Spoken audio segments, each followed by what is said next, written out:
이번 시간은 페이지 14페이지 여기 현수구조부터 보도록 하겠습니다. 현수구조. 자, 현수구조는 뭐 대표적으로 저기에 많이 사용되죠. 교량 같은 데 보시면 현수교에서 부산에 가보신 분 있습니까?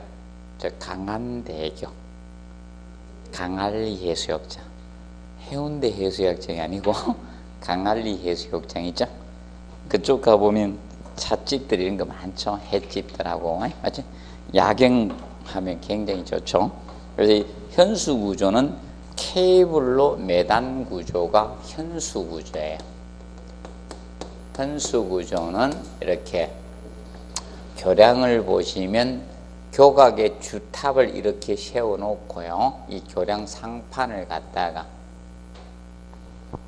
무엇으로? 케이블을 제가 요 색깔로 긋겠습니다. 주 케이블을 이렇게 매달았잖아요. 이런 식으로 해서 주 케이블을 이렇게 매달아 놓고 케이블로 이렇게 매단 거예요.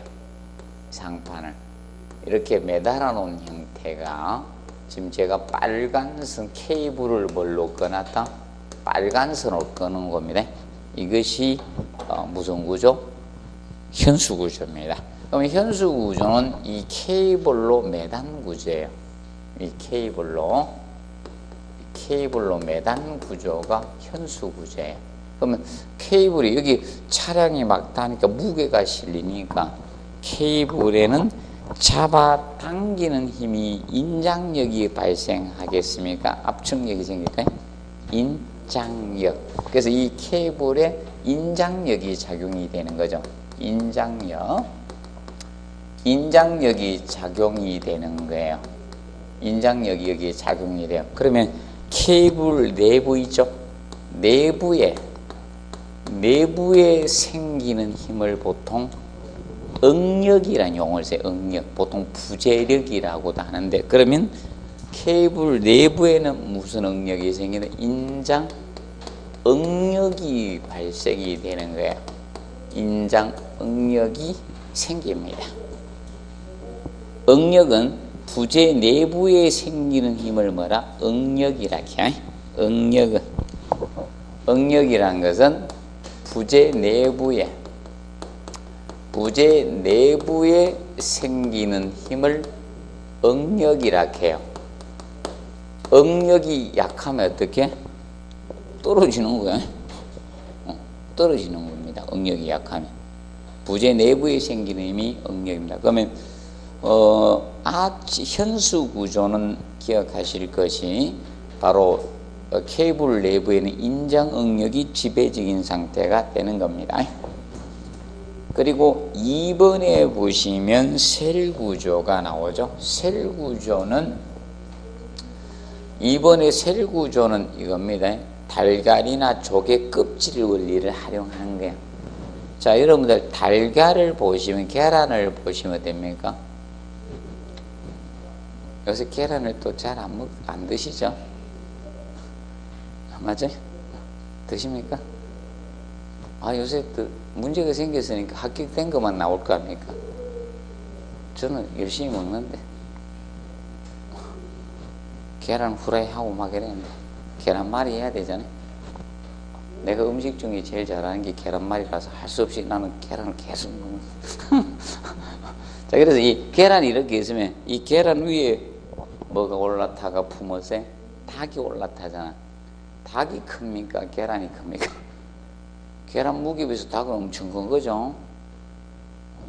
계란 해보자 몇십 그램 밖에 안 되잖아요.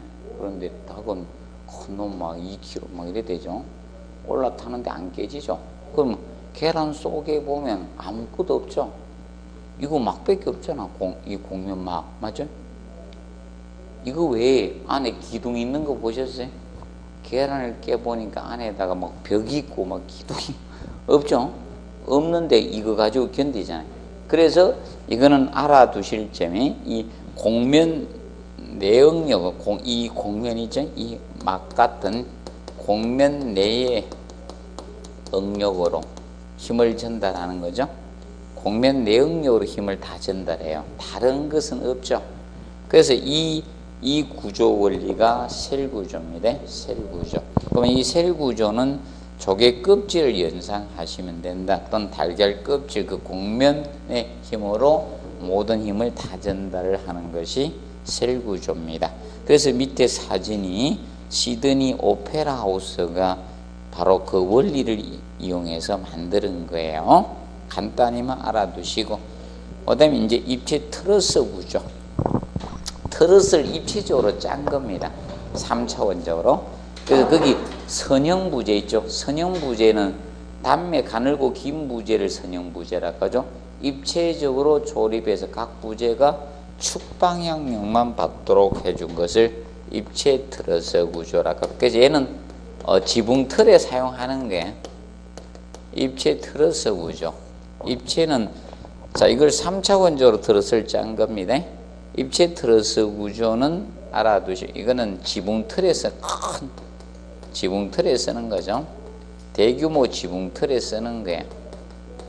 대규모 지붕 틀에 사용되는 게 입체 트러스 구조예요. 그럼 입체 트러스 구조는 거기에서 먼저 알아둬야 그 용어 간단히 봅니다. 거기 보시면 자 뭐 해라 축방향력 해놨죠. 축방향력. 그럼 축방향력이라는 것은 일단 축을 먼저 공부하면 돼요. 그럼 이런 뭐 부재가 이렇게 있었어요. 이런 부재가 있었습니다. 아니면 뭐 이런 원통 통나무가 있었다.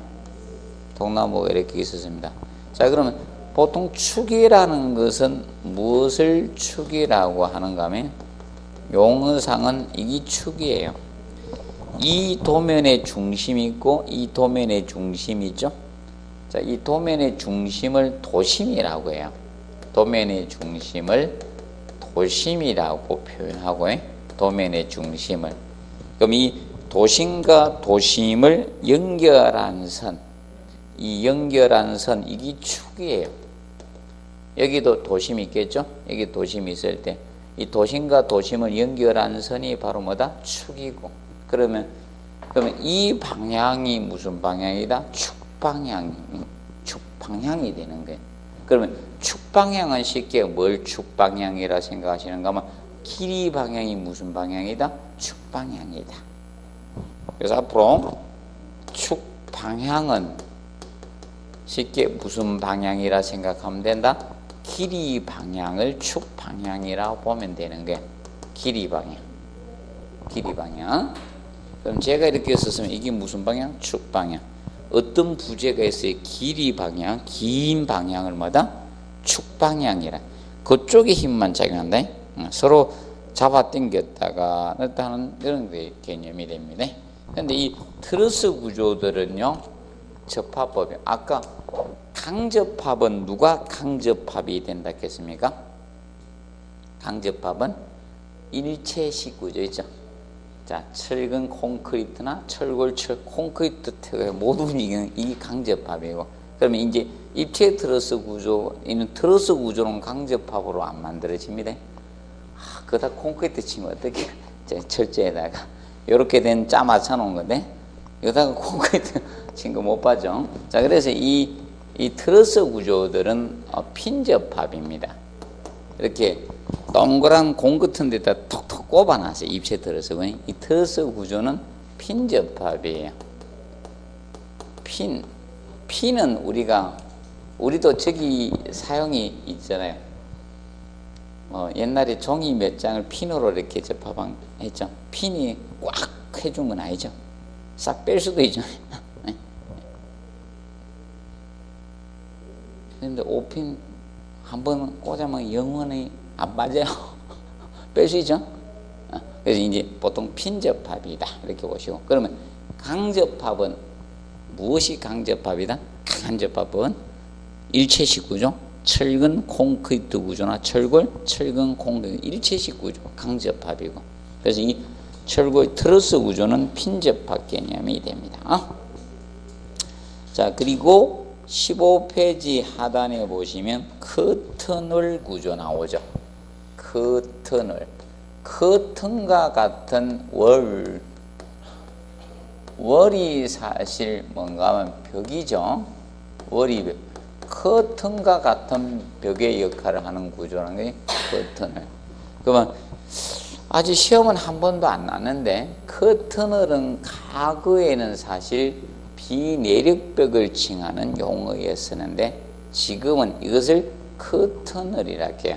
거기 1번 해놨죠. 그래서 이 커튼을은 사실상 이걸 커튼을이라고 합니다. 공장 제품으로 외벽을 조립하는 벽. 자, 현재 건축물들이 이렇게 되죠. 뼈대를 현장에서 쌓아 올라가고 외벽을 공장 제품으로 조립하는 벽들이 많아요.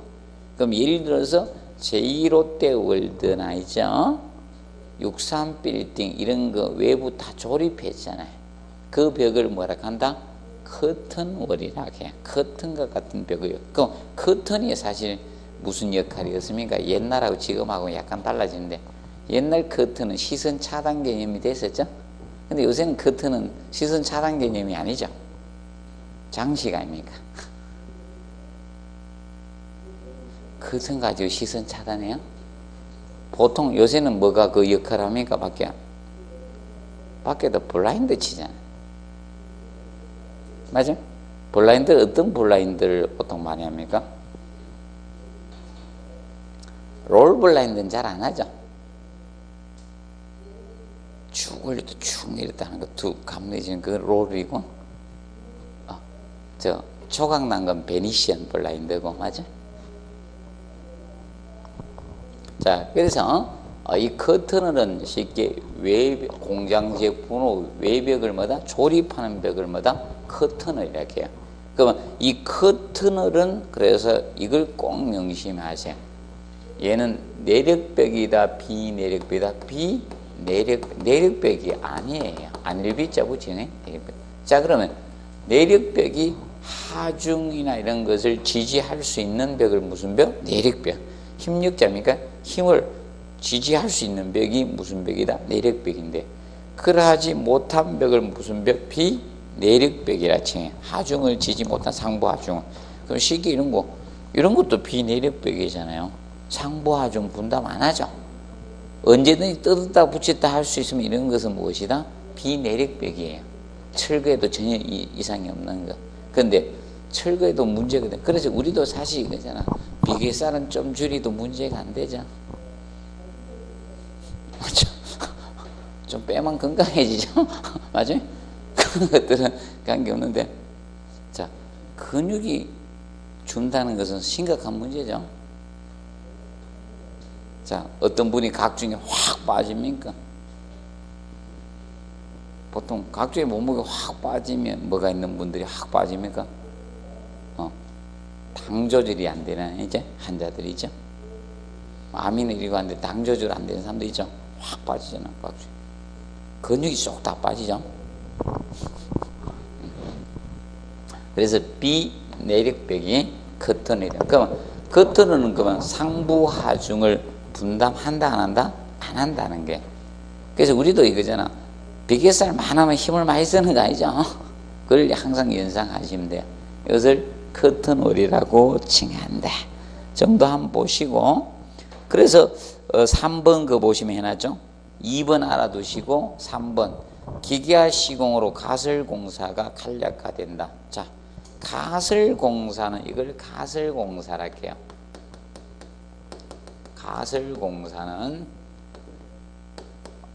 가설공사는 본공사를 위해서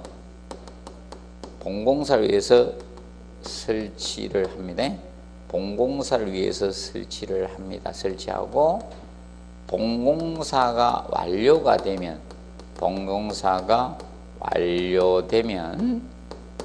철거되는 거 있죠.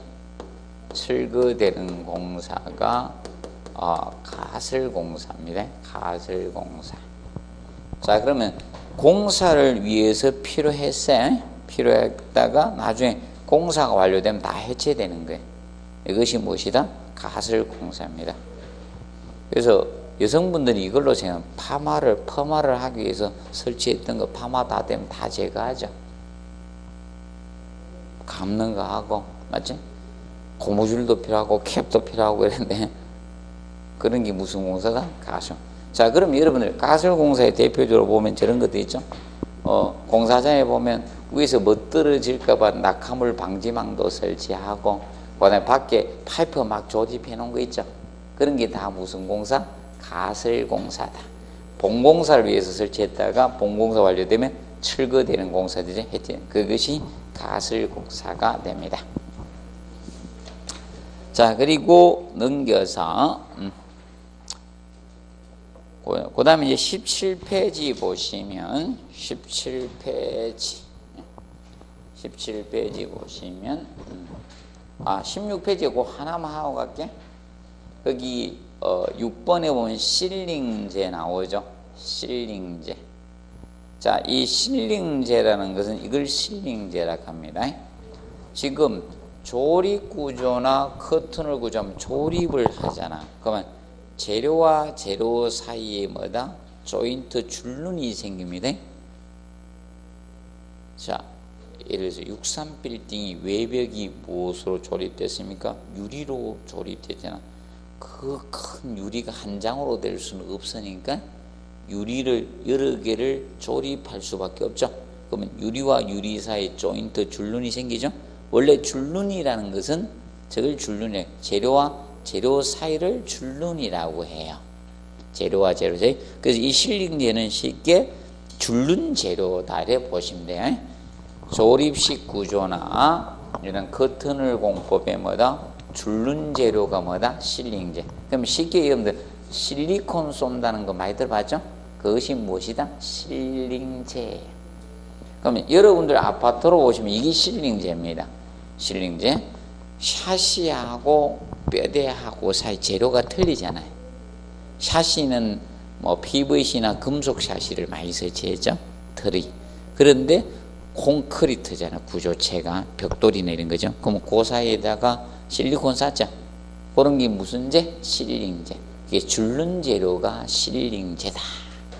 실링제. 모르면 실리콘 기억하면 된다. 그렇게 기억을 하신대. 그래서 여러분들 총 가지고 이렇게 쏘는 거 보셨죠? 집에서도 한 번씩 쏘는 분도 있죠. 자, 그 다음에 17페이지에 4번에 시공 과정에 의한 분류가 나오는데, 시공 과정에 의한 분류. 자, 이 시공 과정에 의한 분류를 보시면, 자, 먼저 1번의 습식 구조하고 2번의 근식 구조는, 자, 요거는 습식과 근식은 차이점은 이거예요. 물을 사용 여부이죠. 물을 사용하는 공정을 가졌느냐 가지지 않았느냐. 그러면 이거는 이 물 가지고 나누는 거예요. 물을 사용하는 공정이 있느냐. 그러니까 물을 사용하면 무슨 식이다? 습식. 물을 사용하는 뭐다? 근식. 이렇게 보시면 되는 거예요. 자, 그러면 모르타르나 콘크리트 이런 걸 사용하게 되면 그것은 무슨 구조? 습식 구조. 물로 비벼야 되잖아. 근데 나무나 철제 같은 것은 물을 사용할 필요가 없죠. 그런 건 무슨 구조? 근식 구조라 보시면 되겠고요. 그 다음에 3번, 4번은 현장 구조하고 무슨 구조? 조립 구조. 현장 구조하고 조립 구조로 부재 생산을 어디서 하느냐에 따라 틀린 거죠. 이거는 부재 생산이 어디서 이루어지나요? 부재 생산이요. 그래서 부재 생산 개념이 어디서 되냐에 따라서 나누어지는 거예요. 그러면 현장 구조는 모든 자재를 현장에서 제작 가공해서 부재를 현장에 직접 만들죠. 그건 무슨 구조? 현장 구조. 그러면 조립 구조는 간단히 보면 부재를 공장에서 생산해서 운반해서 현장에서 조립하는 것이 무슨 구조? 조립 구조라고 보시면 됩니다. 그러면 여러분들 아파트는 무슨 구조다? 현장 구조라 보시면 될 거고, 그 다음에 조립 구조는 옛날에 좀 지었었습니다. 옛날에. 최근엔 조립 구조를 잘 안 해. 옛날에 한 80년도 있죠? 그 신도시 만들어질 때 그때 조립 구조의 아파트를 짓는데 층간소음 때문에 소음이 심해요. 이론상은 소음이 뭐 방음된다 하는데 실제 살아보면 어떻게? 소음이 너무 심해, 조립구조들이. 그래서 현장 구조로 다 짓는 거야, 아파트는 현장에서. 그래서 여러분들 대표적으로 보면 지금 현장에서 철근 콘크리트로 부재를 지어도 이제 문제가 있죠. 층간소음 때문에 찔러 죽인 사건이 생겼잖아요. 그래서 그 층간소음 그 시험도 내고 있거든요. 아, 그리고 있죠. 인명 손해가 오는 것들은 시사성이 굉장히 있어요. 그 관련된 건 시험에 내는 거예요. 그래서 앞전에 소방 쪽에서 피난 설비가 시험 나갔던 게 그거예요. 피난구를 열었는데 낭떠러지에 추락해서 사람이 죽었잖아. 그래서 이제 피난 설비가 나온 거고, 사람 많이 죽으면요 시험에 나와요. 시사성을 좀 가집니다. 그러면 조립 구조가 그래서 초창기 시험에 나오고 지금은 잘 안 나오는 거예요. 나와봤자 종합문제 지문 나오는 거예요. 그러면 공장에서 부재를 생산해서 현장에서 조립하다 보니까 공사기간은 단축할 수 있죠. 당연한 거 아닙니까? 그리고 공장 생산품의 특징이 대량 생산이잖아요. 맞죠? 그렇다 보니까 획일적입니까? 다양성이 있어요. 획일적이죠. 그래서 여러분들 교복하고 같이 교복 입으면 누가 누군지 잘 못 알아보죠. 제복 입으면 쉽게 가까이서 이렇게 잘 보지 않아서 잘 못 알아보죠. 아닙니까? 제가 훈련소에서 그 면회하는데 부모님들이 찾아오잖아, 가족들이. 근데 못 찾아가지고 난 내가 찾아갔는데, 왜? 똑같이 입고 있으니까 못 찾더라고, 맞죠? 내가 좀 살이 찌가 그러는가 그때. 그래서 보시고, 그 다음에 그래서 이제 이 조립식 구조는 우리가 조금 몇 가지만 좀 기억하십시오. 저거 보시면 비읍에 각 부품들의 일치화가 곤란하다라고 나와요. 각 부품들의 일치화가 곤란하다. 다르게 각 부품의 일치화가 곤란하다는 것은 이 단점인데, 다르게 이야기하면 이겁니다. 접합부 일치화가 어렵다는 겁니다. 접합부 일치화가 어렵다는 겁니다. 일치화가 어렵다는 개념 기억하시고, 그 다음에 그래서 획일적인 건물에 유리합니다. 이것은 그래서 이제 저거 되죠. 다양성을 추구할 수는 없죠. 다양한 이런 외형 추구가 어렵죠. 추구는 곤란해요. 다양한 외형 추구는 곤란하죠. 다양성은 떨어질 수밖에 없는 게 조립식 구조의 단점입니다. 자, 그 다음에 세 번째 그 보면 저건 하죠. 프리캐스트 부재해서 그죠? 미리 제작된 부재를 프리캐스트 부재라고 합니다. 미리 제작된 부재를 프리캐스트 부재라고 칭합니다. 프리캐스트 부재, 미리 제작된 부재. 자, 그리고 재방지 성능상 분류 나오죠. 내진구조. 자, 이거는 내진구조는 지진이나 진동에 견딜 수 있는 구조가 무슨 구조? 내진구조가 됩니다. 자, 그러면 내진구조로 가장 부적합한 거는 내진구조로 이 부적합한 구조는 바로 우리가 아까 배웠던 바로 뭐다? 조적식 구조. 줄여서 조적조라고도 했죠. 조적구조 또는 조적조. 얘가 부적합합니다. 그러면 벽돌구조나 블록구조, 이런 돌구조 같은 것은 내진적으로는 좀 불리합니다. 자, 그래서 우리나라 성벽하고 일본 성벽이 틀린 거예요. 우리나라 성벽은 어떻게 쌓여 있습니까? 수직으로 쌓여져 있죠. 근데 일본 성벽은 어떻게 쌓여져 있어요? 수직 아니에요. 맞죠? 경사하셨잖아요, 이렇게.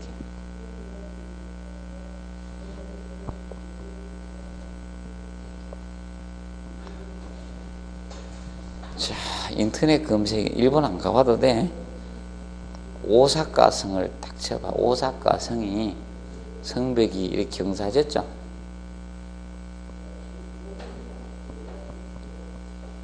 일본 가면 오사카는 많이 갔다 왔을 건데 한번 갔다 오신 분들 맞아?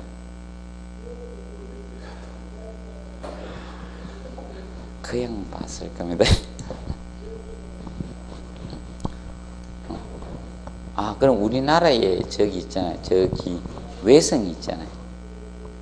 저기 경상남도 어디입니까? 외성 있는 데가. 이거 임진왜란 때 맞죠? 2차 정유재란 그때 성사 가지고 있었잖아요. 역사도 약하고 이랍니까? 거기 보면 외성이 이렇게 경사지게 쌓여 있어요. 왜냐하면 지들 쌓는 버릇 때문에 한국에 와서도 그렇게 쌓은 거예요. 지네나라에 지진이 많으니까 맞아요? 쌓는 축조실이 그대로 쌓은 겁니다. 그래서 경사졌어요. 일본 외성이. 혹시 이제 나중에 스마트폰 검색 오사카성 해가지고 한번 보세요. 이 경사가 있어. 우리나라 성은 수직으로 딱 섰고요. 그게 지진 때문에 그런 거예요.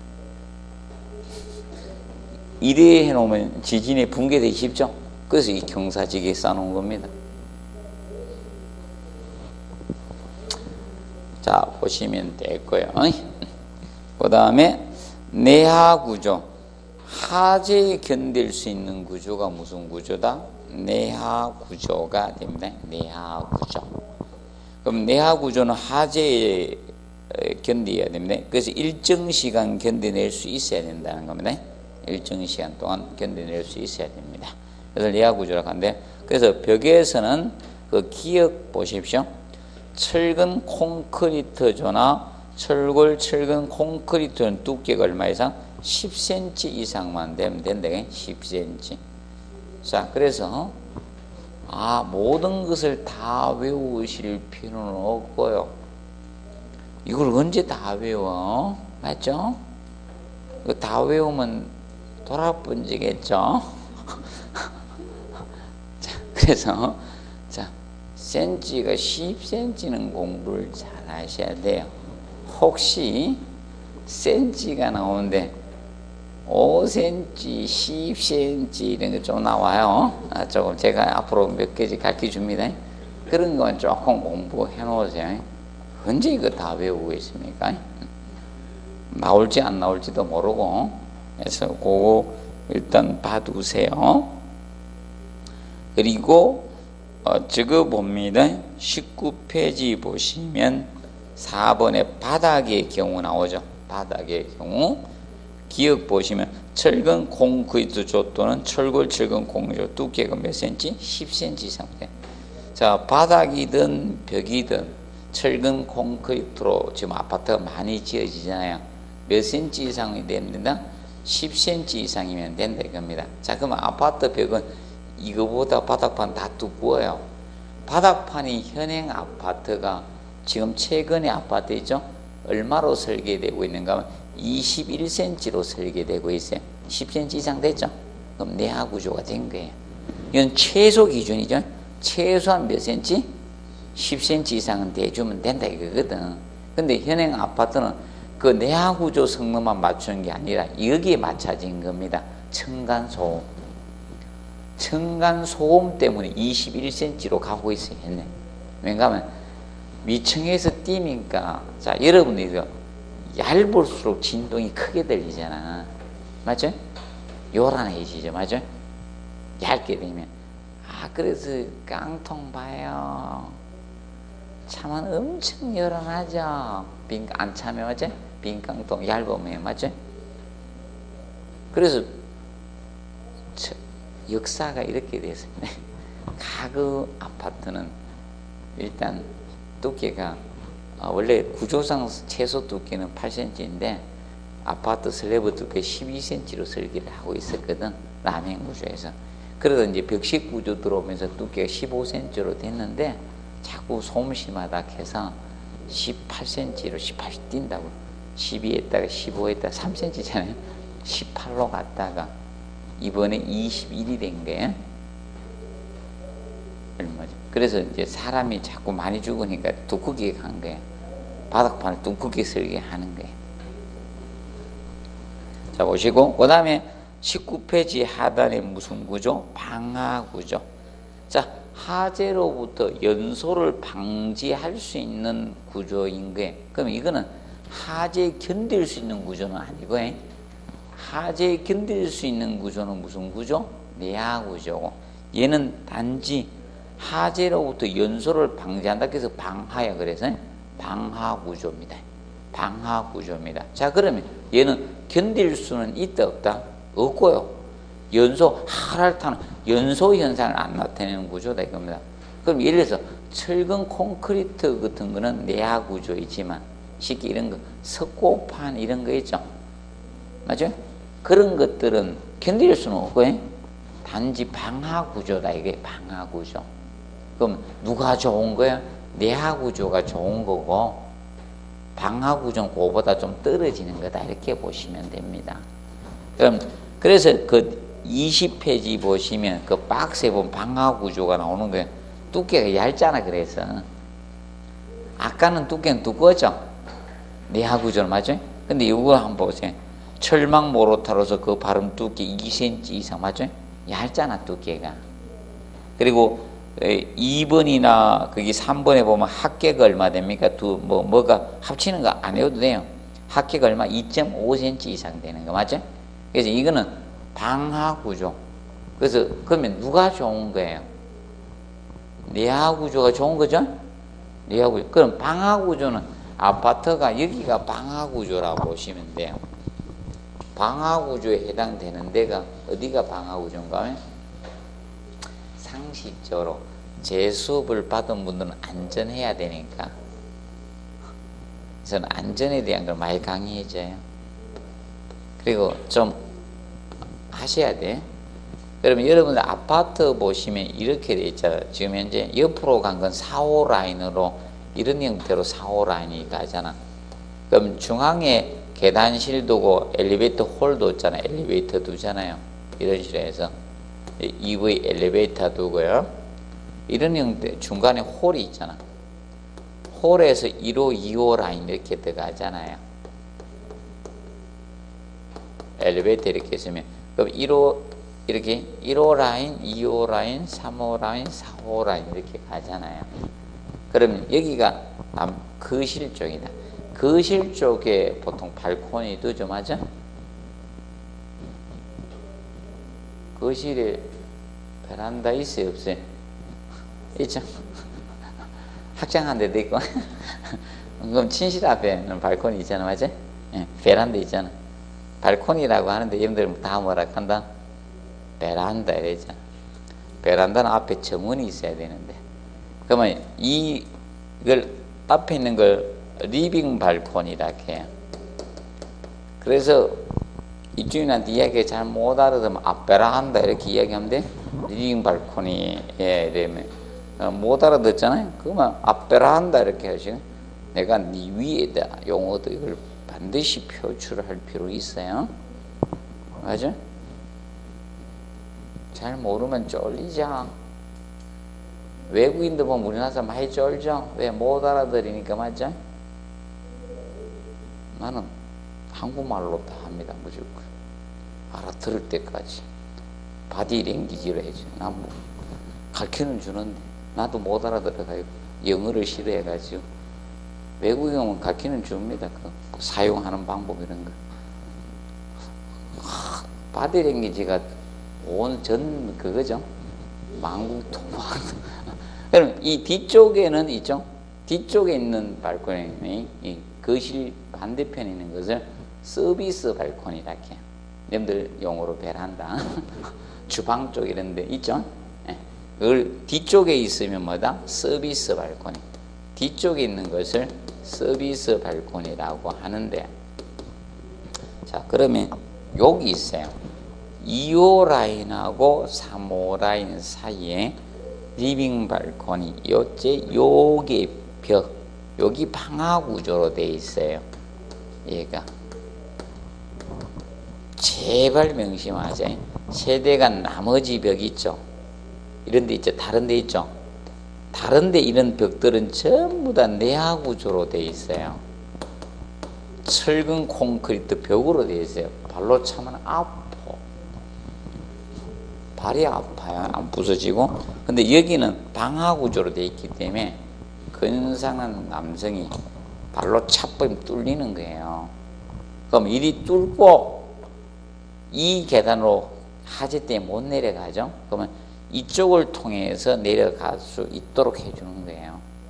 3호 라인 이쪽으로 가는 거고 이쪽에 하재라면 이렇게 여기다 방화 구조로 해놨어요. 그런데 한 세대에서 불법으로 그걸 개조해버리면 안 뚫려요. 그래서 저번에 어디 사고 난 사람이 뚫고 나갔잖아. 맞지? 가족 살렸잖아. 이게 필요한 거예요. 그래서 저는 강의 시작한 이후로 이거는 항상 강의해줘요. 지금 30년 동안 계속 강의해주고 있습니다. 나한테 들었던 건 뚫고 나가라고. 근데 1호 라인, 4호 라인 아무리 차도 안 돼요. 발만 아파요. 명심하세요. 몇 호 라인? 2호 라인하고 3호 라인 사이. 요 사이 여기만 있어요. 여기만. 그걸 상식적으로 알아둬야 돼. 그리고 또 막 여기 가서 막 차지 말아요. 이거 콘크리트 벽이다. 다른 데는 서비스 발코니 가서 아무리 차도 안 돼. 자, 명심을 하시기 바랍니다. 이런 거 안전 강의는 제밖에 해줄 사람이 없기 때문에 맞아. 전 국민을 상대로 좀 해주고 있습니다. 난 강의할 때마다 해줍니다. 이건 상식적으로 알아놔야 돼요. 자, 보시고 그 다음에 그리고 방공구조 나오죠. 방공구조는 공습이나 폭격 등에서 구조물의 재해를 방지하기 위해서 주된 방공구조가 이렇게 돼 있잖아요. 이런 식으로 둥글게 맞죠? 원자력 발전소 맞죠? 도모형으로 돼 있죠. 그리고 비행기 경락보들 어떻게? 이렇게 돼 있죠? 둥글게 돼 있죠.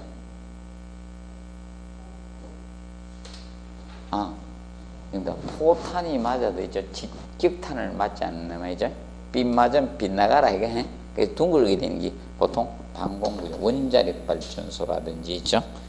이런 거 비행기 경락고 이런 것들이 방공구조로 되어 있는 게 둥글게 되어 있는 거 보시면 됐고, 그 다음에 건물 골조 방식에서 나오죠. 이 부분은 초창기 하지 마세요. 요거는 건축 구조 기준인데 혹시나 해놓은 거예요. 앞으로 시험 나올 거에 대해서 건축 구조 기준의 용어상 골조입니다. 아직까지는 시험 안 했는데 혹시나 이제 앞으로 이제 깊이 들어갈 걸 대비해서 해놓은 겁니다. 근데 고민 좀 해보고 한두 개만 딱 하면 돼요. 이렇게 해서. 그 다음에 21페이지 거기 보시면이죠. 21페이지 가려면 자, 건축물의 구조에 관한 설명으로 옳지 않는 것해가 나오죠. 플랫 슬래브 구조는 아까 이야기했죠. 뭐가 플랫 슬래브? 무량판 구조라 했겠죠. 없을 무자, 보량자. 보가 없는 그죠? 내부 보를 사용하지 않고 기둥위에서 바닥판 슬래브에 직접 지지하는 것이 뭐다? 플랫 슬래브 구조가 됩니다. 그래서 뭘 연상하라? 삼풍백화점이 바로 플랫 슬래브 구조였습니다. 그림으로 그리면 바로 이거예요. 슬래브 바닥판이 있을 때, 슬래브가 있을 때 보가 없는 거예요. 바로 뭐가 받친다? 기둥이. 이것이 바로 플랫 슬래브 구조다. 그리고 이번 철근 콘크리트 구조는 압축에 강한 콘크리트죠. 인장에 강한 철근을 일치해서 만든 구조가 됩니다. 그래서 철근은 잡아당기는 데 굉장히 강합니다. 근데 콘크리트는 누르는 힘에 무진장 강합니다. 자, 그래서 우리나라 현대건설에서 저기입니다. 실험실에서 만든 강도가 1m, 1m짜리 콘크리트 만들면요, 미국에 지금 현재 항공모함 우리나라 와 있잖아요. 그 항공모함 있죠? 은지도 대입니다. 그 정도 강도가 셉니다. 압축 강도가. 고강도예요. 자, 그리고 세 번째 프리캐스트 구조 나오죠. 프리캐스트 구조는 쉽게 조립 구조. 프리캐스트 구조는 조립 구조. 조립식 구조입니다. 조립 구조. 부재를 현장 이외 장소에 제약해서 현장에 반입해서 조립하는 구조가 프리캐스트 또는 프리패브 구조 이렇게도 칭합니다. 그 다음에 4번에 조적 구조. 자, 이거는 제가 이랬죠. 조적식 구조 또는 조적 구조, 조적조 이렇게 쓸 수 있다 했죠. 조자가 뭐다? 짤조자, 쌀적 했죠. 벽돌이나 블록 등의 재료를 모르타르 같은 접착제로 쌓아 올린 구조가 무엇이다? 조적 구조가 됩니다. 그리고 5번에 철골 구조는 강제를 볼트, 용접 등의 접합 방법으로 조립한 부재 또는 단일 현강 등을 이용해서 구성하는 구조가 철골 구조입니다. 그럼 아까 현강은 이야기해드리죠. 현강은 여러 가지 단면 형상을 가지는 강제를 총칭해서 뭐다? 현강이라고 했습니다. 문제 몇 가지만 봅니다.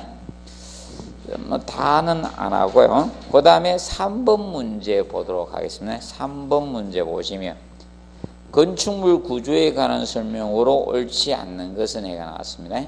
자, 내력벽 구조. 자, 그러면 아까 벽식 구조를 뭐 내력벽 또는 전단벽, 그것을 벽체라 했죠. 근데 이 벽 구조는 명심해 두실 것이 이겁니다. 얘는 기둥하고 뭐가 설치하는다 했어요? 보. 기둥과 보가 없고 벽체, 내력벽하고 벽하고 뭐다? 슬래브 바닥판으로 구성된 게 뭐다? 내력벽식 구조 또는 뭐다? 벽식 구조 또는 전단벽식 구조라고 했죠. 그래서 벽체가 이제 하중을 분담하는 겁니다. 그리고 가구식 구조는 가늘고 긴 부재를 접합해서 뼈대를 만든 구조로서 부재 접합부에 따라서 구조 강성이 결정이 됩니다. 일체식 구조는 라멘 구조라고도 하며 기둥과 포를 이동단으로 접합한 구조이다 해서 틀렸습니다. 얘는 강접합이라 했죠. 일체식 구조는 무슨 접합? 강접합이에요. 그럼 고정단이에요. 고정단으로 설계가 되는 겁니다. 고정지지로 설계가 되는 겁니다. 강접합이에요. 일체식 구조. 그러면 콘크리트 탓을 해서 어떻게 고정시켰어요? 움직인다 못 움직인다? 못 움직인다. 이동이 아니라 고정단으로 설계가 되는 겁니다.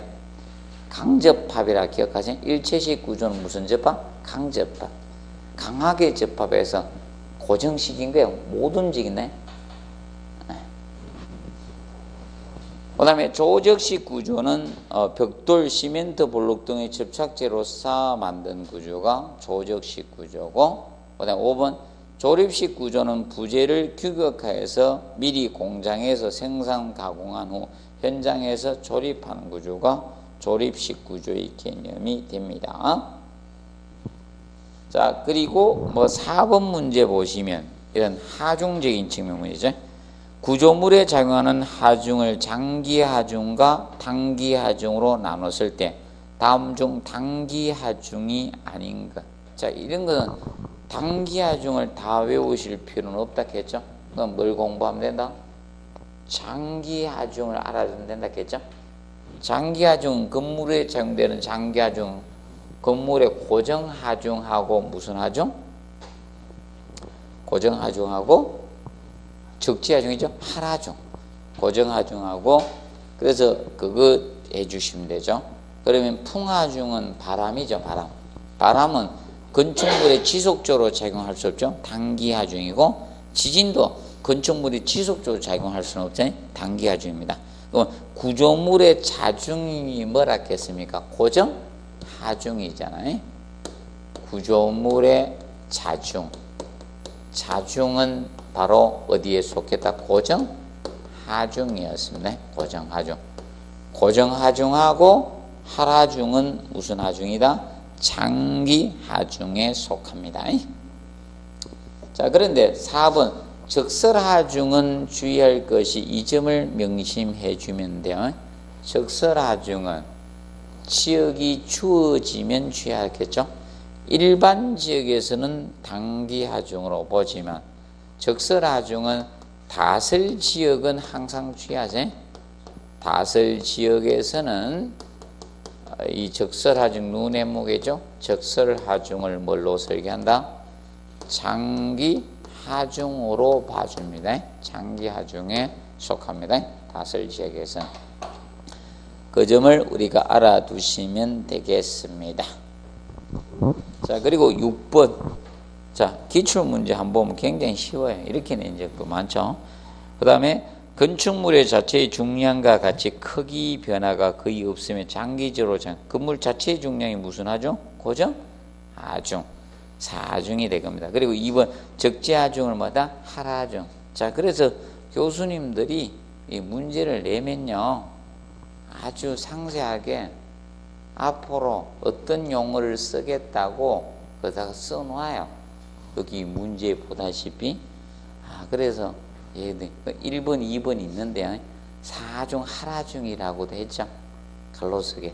앞으로 하라중 내겠다고 공고를 한 거예요. 내가 농담삼아 이야기했죠. 사중은 교수님들이 쓴다 안 쓴다? 안 쓴다. 건축에서는 죽을 사자를 안 써요.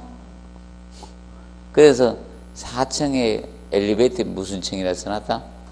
F층이라 써놨죠. 안 보십니까? 엘리베이터에 보면 다 F 써놨죠. 그런 형태로 시험을 냈습니다.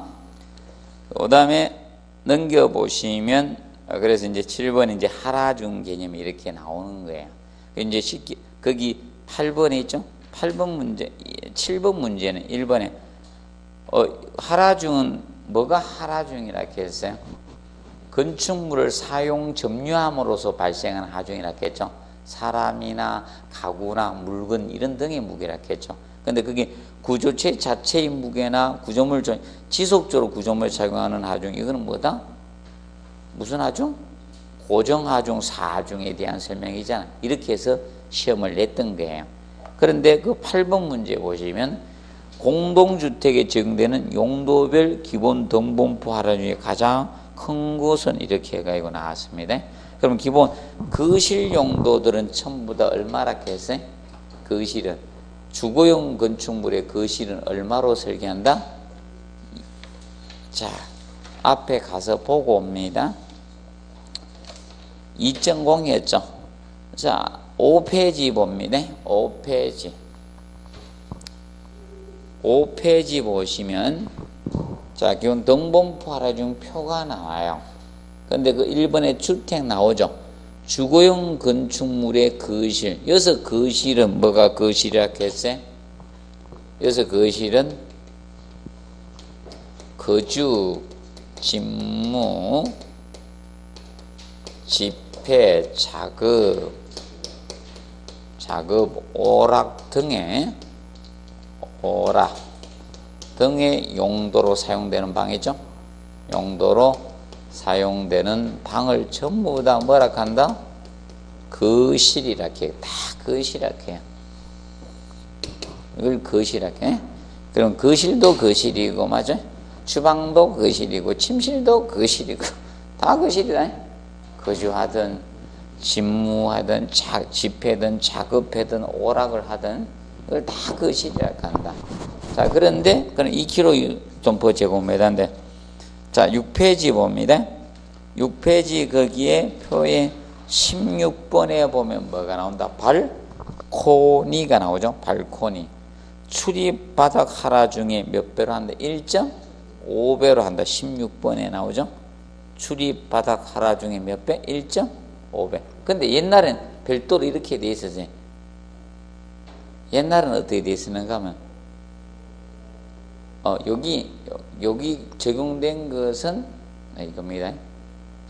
20회 시험 때부터는 요걸 적용해야 돼요. 19회 때까지는 예, 근데 다른 용도는 2고 발코니는 3 이렇게 돼 있었어요. 근데 이 발코니가 아파트만 발코니가 있는 게 아니잖아요. 발코니 이런 게 맞죠? 그래서 전체로 다 한 거예요. 그 발코니 별도로 딴 거예요. 그러면 발코니는 호텔도 발코니 둘 수 있는 거고 맞죠? 아니면 저 여러분들 콘도미니엄 이런 데 있죠? 발코니 두고 숙박실도 발코니 두고 하잖아요. 발코니 안 두는가 숙박실? 두죠? 그렇게 발코니는 출입바닥 하중에 1.5배 한다. 그러면 여기 주택용 거실이 얼마? 2kg 유톤 퍼 제곱미터니까 1.5배 하니까 발코니는 얼마 된다? 얼마? 3 되는 거 아닙니까? 3kg 유톤 퍼 제곱미터 되는 거죠. 그래서 거기서 가장 그래서 현재 어떤 문제를 물었습니까? 여기 보시면 해놨죠? 22페이지에 보시면 22가 아니고 24페이지에 보시면 공동시설 용도 기준 그래서 거실, 주방, 화장실, 자 그리고 침실은 다 얼마다? 2kg 유톤 퍼 제곱미터다. 근데 발코니는 얼마? 1.5배니까 3kg 유톤 퍼 제곱미터가 되는 거예요. 이런 형태로 그런 형태가 나온 거예요. 쉬운 문제도 있다. 그런데 시험이 어렵게 내면 이제 건축 구조 기준에서 지문을 한 줄씩 따다가 이렇게 내는 거예요. 그렇게 보시면 됩니다. 자, 그리고 25페이지 기초 구조 있죠? 여기서부터는 잠시 휴식하고 하도록 하겠습니다.